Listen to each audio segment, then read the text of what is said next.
Today, I want to talk with you about respecting the worry brain. Now, what do I mean by that? When a child has anxiety, it's really important not to push them too hard too fast.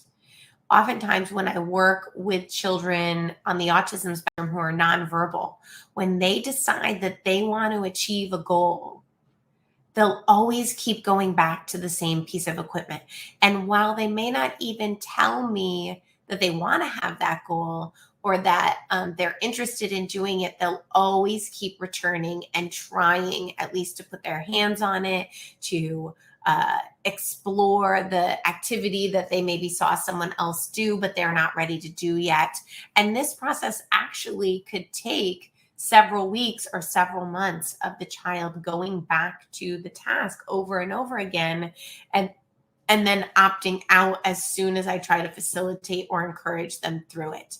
And then one day something amazing happens. They're actually ready to follow through with the activity. They let me help them, for example, ride the zip line while holding their legs and their torso as we move slowly across the room.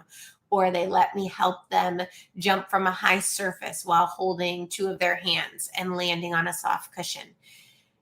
The point that I'm trying to make is that it's not that the child wasn't motivated to work through their anxiety, but they couldn't go too fast. And if I had pushed them too hard and too fast, they never would have gotten to the other side where they have pride and achievement in their accomplishment, but they never ever lost sight of the goal. So sometimes this worry brain is so big and so prevalent that whether the child has a learning disability, a sensory processing issue, an attention and focus issue, is on the autism spectrum, or even if they're just a child that is generally anxious, it's important not to just push them through the thing that is causing the anxiety. Because while some children who have quite a bit of social awareness that they will push themselves through the expectation, it doesn't mean that they are not dying inside with anxiety through the entire process. And I promise you, it always comes back later. Whether it comes back later in the form of depression or opting out of school when they get to middle school or high school, the anxiety does not get resolved just because a child is pushing through the thing that's making them anxious. The way to help that worry brain shrink down is to respect that that worry is there, respect that that anxiety is there, and then use other strategies. Help the child know that it's okay to make small bits of progress on the way to success. It's okay to just try it, to just pick up the food and not eat it, to just sit on the swing but not let someone else push it yet, to just climb to the top of the slide, but then mommy's going to help you down because you're too afraid to go. It's okay to make small increments of progress, even if they don't do the whole activity. And it's super important to celebrate those small bits of progress so that the worry brain doesn't get overloaded and overwhelmed trying to go all the way through a task that is very, very anxiety producing.